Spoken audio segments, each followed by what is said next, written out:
Hello student, पिछले lecture में हमने वैद्युत ध्रुव और वैद्युत ध्रुव आघूर्ण के बारे में पढ़ा था। अब इस लेक्चर में हम वैद्युत ध्रुव के कारण अक्षीय स्थिति में विद्युत क्षेत्र की तीव्रता ज्ञात करेंगे। वैद्युत ध्रुव के कारण विद्युत क्षेत्र की तीव्रता दो स्थितियों में निकलती है, एक तो आपका अक्षीय स्थिति और एक होता है निरक्षीय स्थिति। अब इस वाले लेक्चर में हम बात करने वाले हैं कि वैद्युत ध्रुव के कारण अक्षीय स्थिति में विद्युत क्षेत्र की तीव्रता का मान कितना होता है। आइए देखते हैं। ये हमारे पास एक वैद्युत ध्रुव है। पिछले लेक्चर में हमने बात की थी वैद्युत ध्रुव का मतलब होता है कि बहुत अल्प दूरी पर स्थित, बहुत कम दूरी पर स्थित दो विपरीत आवेशों का जो निकाय होता है उसे हम वैद्युत ध्रुव कहते हैं। ये हमने एक वैद्युत ध्रुव बनाया हुआ है जिसमें हमने दो विपरीत आवेशों को एक निश्चित दूरी से सेपरेट किया हुआ है, जिनकी दोनों के बीच की दूरी है 2L। अब हम देखेंगे कि ये वैद्युत ध्रुव आवेश, वैद्युत ध्रुव आघूर्ण जो है, इसके कारण किसी बिंदु पर या अक्षीय स्थिति में स्थित बिंदु पर विद्युत क्षेत्र की तीव्रता का मान कितना होता है। हमने मान लिया कि वैद्युत ध्रुव आघूर्ण के केंद्र से r दूरी पर एक बिंदु स्थित है P, एक बिंदु स्थित है P। इस बिंदु P पर हमें विद्युत क्षेत्र की तीव्रता का मान ज्ञात करना है और ये जो बिंदु है ये अक्षीय स्थिति में है। अक्षीय स्थिति क्या होता है ये जान लेते हैं। ये अक्षीय स्थिति का मतलब होता है कि जिस अक्ष पर हमारे दोनों आवेश या वैद्युत ध्रुव के दोनों आवेश स्थित होते हैं, उसी अक्ष पर अगर वो बिंदु आवेश हो, जिस बिंदु पे हम परीक्षण आवेश रखने वाले हैं या यहाँ पर विद्युत क्षेत्र की तीव्रता का मान ज्ञात करने वाले हैं, तो उसे हम कहेंगे अक्षीय स्थिति में। ये भी हमारा अक्ष है, इसी अक्ष में पर रखा हुआ है हमारा एक बिंदु P या कोई परीक्षण आवेश है जहाँ पर हम विद्युत क्षेत्र की तीव्रता का मान ज्ञात करेंगे। अब दोनों आवेश जो हैं विपरीत प्रकृति के हैं। विपरीत प्रकृति के आवेश के कारण जो विद्युत क्षेत्र की तीव्रता होगी उसकी दिशा भी अलग अलग होगी। आइए देखते हैं। धनावेश के कारण जो विद्युत क्षेत्र की तीव्रता लगेगी वो लगेगी E1। क्या लगेगी? E1। और जो ऋणावेश के कारण विद्युत क्षेत्र की तीव्रता का मान होगा वो लगेगा E2। अब दोनों तीव्रता जो होंगी वो विपरीत दिशा में कार्यरत होंगी। कारण है कि दोनों आवेश जो हैं वो विपरीत प्रकृति के हैं, इसलिए विपरीत दिशा में E1 और E2 लगेंगे। अब यहाँ पे हम बात करते हैं धनावेश के कारण विद्युत क्षेत्र की तीव्रता का मान क्या होगा। देखें, सबसे पहले हम देखेंगे धनावेश के कारण, या ऐसे लिख सकते हैं बिंदु A पर स्थित, बिंदु A पर स्थित प्लस Q आवेश के कारण, आवेश के कारण बिंदु P पर विद्युत क्षेत्र की तीव्रता, विद्युत क्षेत्र की तीव्रता हम यहाँ पे देखेंगे। मान ले रहा है कि E1 लग रही है। कितनी लग रही है? अभी देखा हमने चित्र में, E1 लग रही है। तो E1 बराबर होगा 1/4 पाई एप्सिलॉन नॉट Q बटे AP का वर्ग। हमारे पास पिछले लेक्चर में हमने निकाला था E बराबर 1/4 pi epsilon naught Q upon R²। ये बिंदु आवेश के कारण विद्युत क्षेत्र की तीव्रता का सूत्र हमारे पास आता था। अब जहाँ पे R का वर्ग जो था, मतलब कि बिंदु आवेश से परीक्षण आवेश तक की दूरी थी। अब जहाँ पर आवेश से बिंदु P तक की दूरी हमारे पास कितनी है? AP है। कोई दूरी अभी दी नहीं गई है, इसलिए हम क्या रख रहे हैं यहाँ पर R की जगह पे AP प्रयुक्त कर रहे हैं। देखो यहाँ पर अब AP का मान हम निकालते हैं। देखें, अभी तक तो हमारे पास नहीं है, हमारे पास OP है। कितना है? OP। तो हमें निकालना है AP। ये पूरा जो दूरी दिया है वैद्युत ध्रुव के केंद्र से बिंदु P कितना है? OP। और O से जो धनावेश तक की दूरी कितनी है? OA।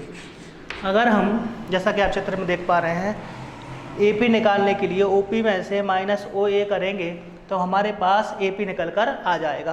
तो ओ से लेकर पी कितना है हमारे पास, देखिए आर है, कितना है आर है, माइनस ओ ए कितना है एल, ये कितना हो जाएगा हमारे पास ए पी बराबर ओ पी माइनस ओ ए, मतलब ए पी बराबर आर माइनस एल होगा। तो ये हमारे पास ए पी निकल कर आता है। तो अब ये वाला मान हम जब रखेंगे तो हमारे पास E1 कितना हो जाएगा, 1/4 pi epsilon naught Q upon r minus l का होल स्क्वायर। इसको दे देंगे हम इक्वेशन फर्स्ट। देख लीजिए जरा, फिर से देख लीजिए, हमें धनावेश से बिंदु P तक की दूरी रखना है। अभी चित्र में हमें ज्ञात नहीं है, इसलिए हमने मान लिया कि दूरी AP है। कितनी है, AP है। लेकिन हमारे पास OP का मान है, कुल दूरी OP है। OP में से अगर हम OA को हटा देंगे तो हमारे पास AP निकल कर आ जाएगा। इसलिए हमने यहाँ पे किया हुआ है AP बराबर R माइनस एल किया हुआ है। अब हम आगे देखते हैं ऋणावेश के कारण। अभी हमने धनावेश के कारण देखा, हम देखेंगे बिंदु B पर स्थित माइनस Q आवेश के कारण, माइनस Q आवेश के कारण बिंदु P पर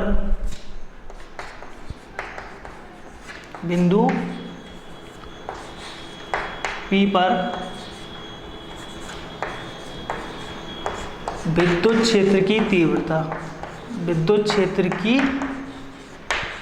तीव्रता, आइए हम देखते हैं। मान लिया कि E2 लग रही है, कितना माना हुआ है हमने, E2 लग रही है। तो हमारे पास सूत्र क्या हो जाएगा, 1/4 pi epsilon naught Q upon BP का वर्ग। अभी हमने यहाँ पर AP का वर्ग किया था, यहाँ पर BP का वर्ग क्यों करा, क्योंकि हमने ऋणावेश से लेकर बिंदु P तक की दूरी यहाँ पे रखी है। ऋणावेश से लेकर बिंदु P तक की दूरी कितनी है, BP। अब हमें अगर BP निकालना है तो देखो जरा किस तरीके से करेंगे हम। BP बराबर हो जाएगा हमारा OP प्लस OB। देखिए आप यहाँ पर OP कितना है हमारे पास R और OB कितना है L। अब इतनी दूरी और इतनी दूरी को हम आपस में जोड़ देंगे तो हमारे पास कुल दूरी आ जाएगी। तो हम इसको लिख सकते हैं BP बराबर R प्लस L। तो हमारे पास E2 कितना आ जाएगा, देखें ज़रा, E2 बराबर 1/4 pi epsilon naught Q upon R plus L का होल स्क्वायर। इसको हम देंगे इक्वेशन सेकेंड। अब हमारे पास धनावेश और ऋणावेश दोनों के कारण विद्युत क्षेत्र की तीव्रता का मान आ गया है। अब हम यहाँ बिंदु P पर निकालेंगे कुल तीव्रता या परिणामी तीव्रता। अभी हमारे पास E1 और E2 आया है। अब हमें ना E1 निकालना था ना E2 निकालना था, हमें चाहिए था परिणामी तीव्रता यानी कि E। अब परिणामी तीव्रता निकालने के लिए क्या करेंगे, आइए देखते हैं। यहाँ पर लिखेंगे हम बिंदु P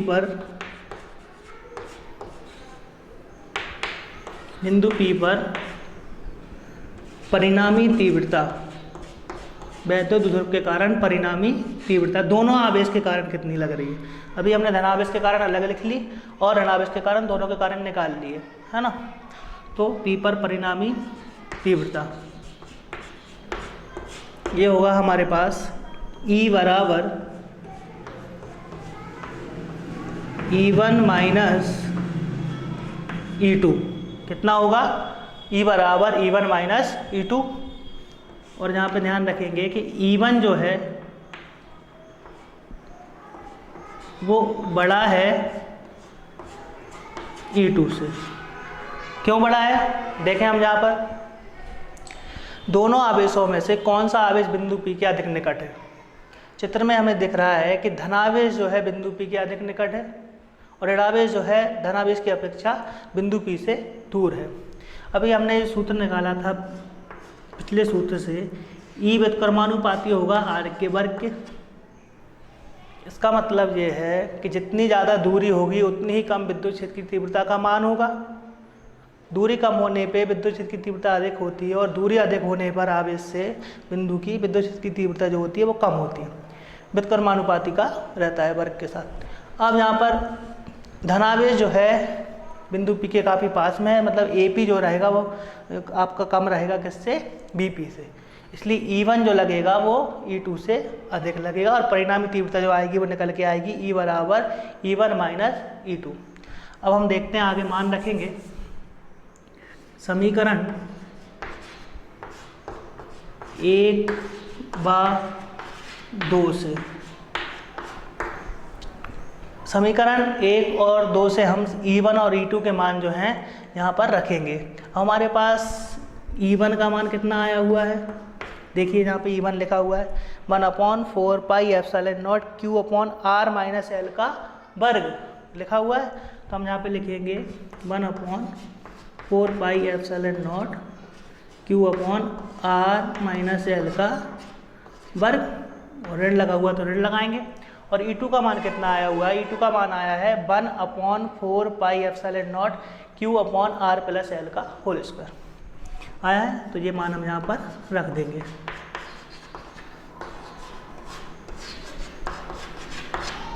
तो जहाँ हमने समीकरण 1 और 2 से E1 और E2 के मान यहाँ पे रखे तो हमारे पास ये समीकरण आया। हम इसको आगे हल करेंगे, जब तक आप इतना लिखिए। आगे देखते हैं, हमारे पास समीकरण 1 और 2 से मान रखने के बाद आया है E बराबर 1/4 pi epsilon naught Q upon R minus L का वर्ग, और आया है 1/4 pi epsilon naught Q upon R plus L का वर्ग। तो जो हमने समीकरण 1 और 2 से मान रखे। अब हम देखेंगे यहाँ पे कि हमारे पास कॉमन क्या निकल के आ रहा है, उभयनिष्ठ क्या निकल कर आ रहा है। तो हम देखेंगे कि हमारे पास उभयनिष्ठ क्या आएगा, E बराबर, एक तो Q आ रहा है उभयनिष्ठ, कॉमन आ रहा है Q, और साथ ही आ रहा है 4 पाई एप्सिलॉन नॉट, इतना हमारे पास उभयनिष्ठ निकल के आ रहा है। अब हम देखेंगे अंदर क्या बचा इसके, ये बचा 1 बचा, Q चला गया तो वहाँ से, यहाँ बचा R माइनस L का वर्ग और ऋण बटे में R प्लस L का वर्ग। तो ये हमारे पास बचा हुआ है, ठीक है। अब इसको हम आगे हल करेंगे, देखेंगे हम लघुत्तम लेंगे इसका। तो ये तो ऐसा कैसे लिख लें, पहले ये लिखा हमने, लघुत्तम कितना आएगा R माइनस L का वर्ग और R प्लस L का वर्ग आएगा। ऊपर कितना आएगा R प्लस L का वर्ग माइनस R माइनस L का वर्ग। अब लघुत्तम लेना तो समझ पा रहे हैं ना, किस तरीके से लिया है, नहीं समझ पा रहे हैं, ज़रा देखिए। हमारे पास मान लो इस तरीके से लिखा हुआ है 1/A माइनस 1/B, सरल तरीके से। अब इसका लघुत्तम कितना आएगा, A इंटू बी आएगा। तो ये A इंटू बी, इससे तुलना करें आप, और इधर क्या बचेगा ऊपर B माइनस A। इस तरीके से तो लिख पाएंगे इसको, ये तो समझ आता है।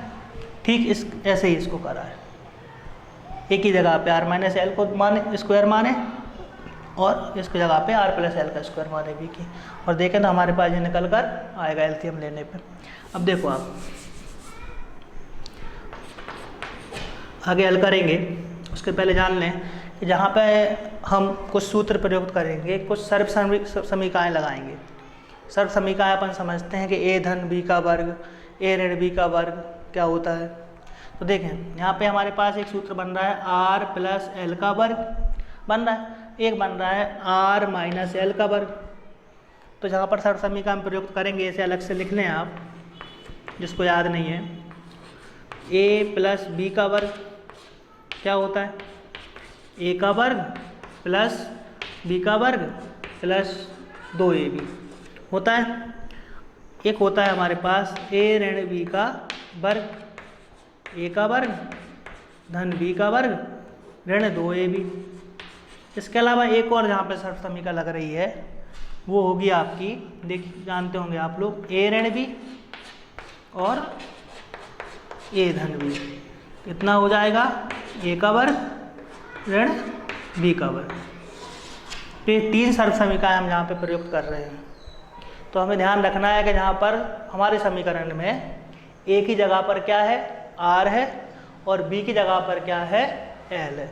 अब इस सर्व समीकरण से ही हम हमारे ये कोष्टक जो दिए हुए हैं इनको खोलेंगे। देखें जरा हमारे पास क्या निकल कर आएगा।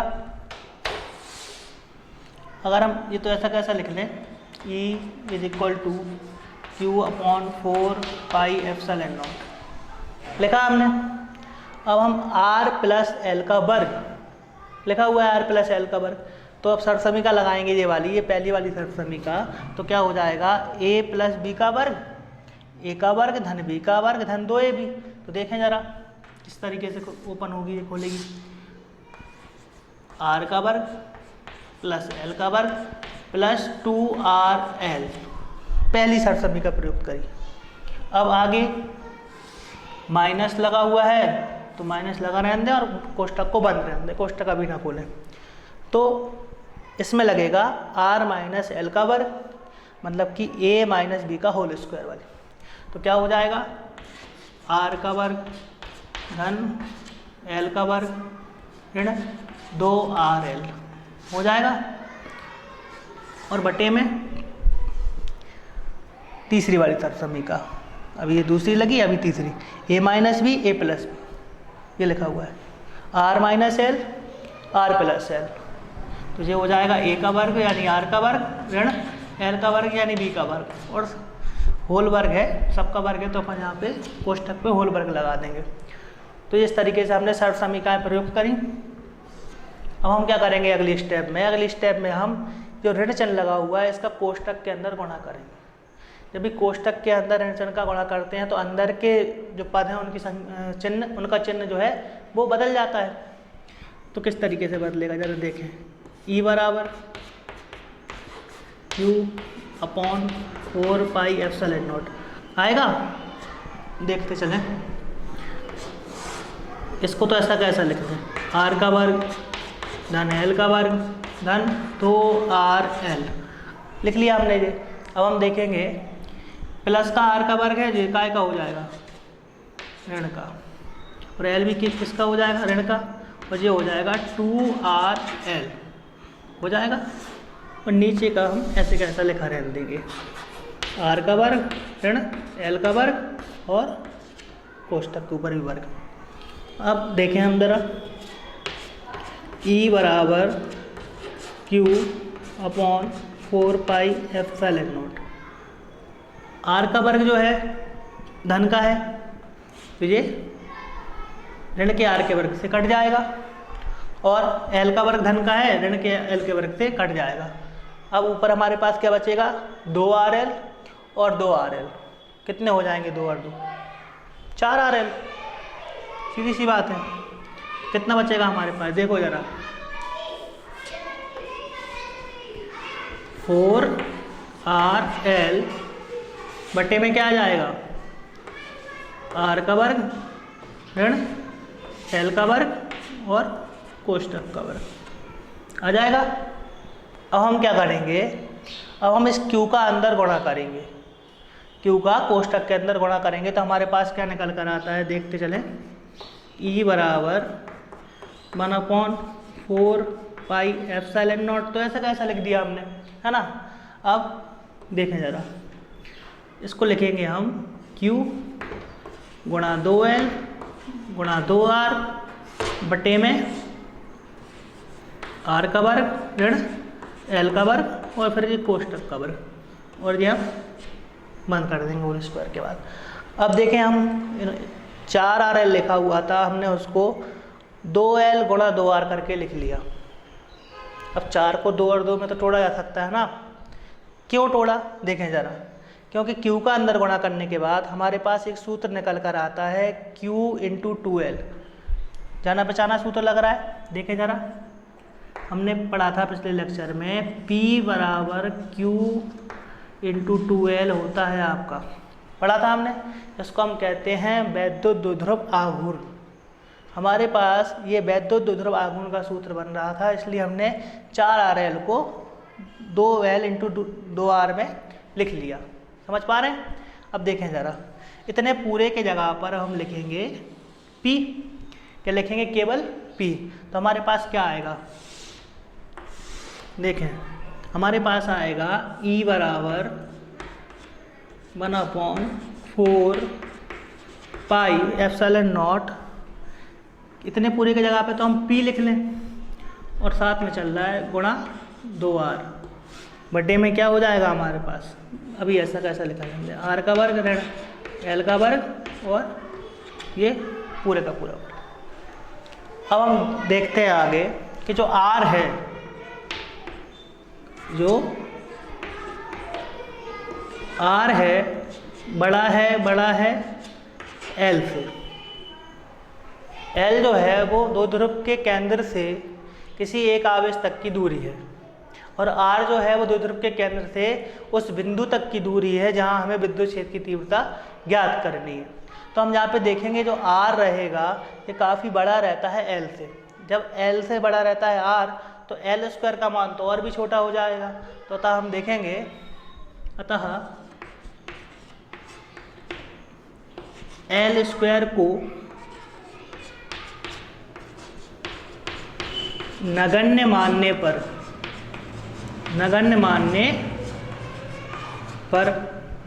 यहाँ पे हम L स्क्वायर को इस वाले पद से, इस वाले समीकरण से हटा देंगे, तो हमारे पास क्या आएगा? E बराबर 1/4 पाई एप्सिलॉन नॉट, ये तो ऐसा कैसा लिखा रहने दो, P into 2R upon R का वर्ग, और कोष्टक पे वर्ग है तो R की घात कितनी हो जाएगी? 4। R की घात 4। ठीक है, इतना देखिए आप, फिर आगे बढ़ते हैं।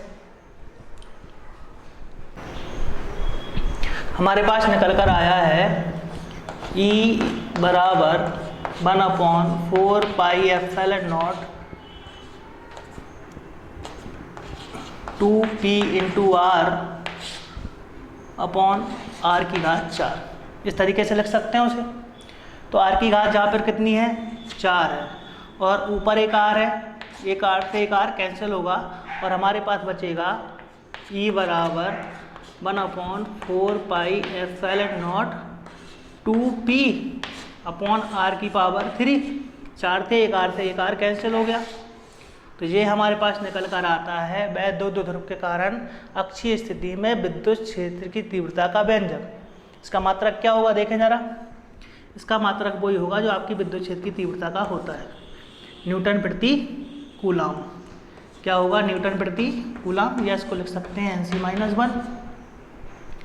तो यह आता है हमारा अक्षीय स्थिति में विद्युत क्षेत्र की तीव्रता का व्यंजक। इस वाले लेक्चर में हमने वैध दो ध्रुव के कारण अक्षीय स्थिति में विद्युत क्षेत्र की तीव्रता का व्यंजक ज्ञात किया। अब अगले लेक्चर में हम बात करेंगे निरक्षीय स्थिति में विद्युत क्षेत्र की तीव्रता की। तब तक के लिए धन्यवाद।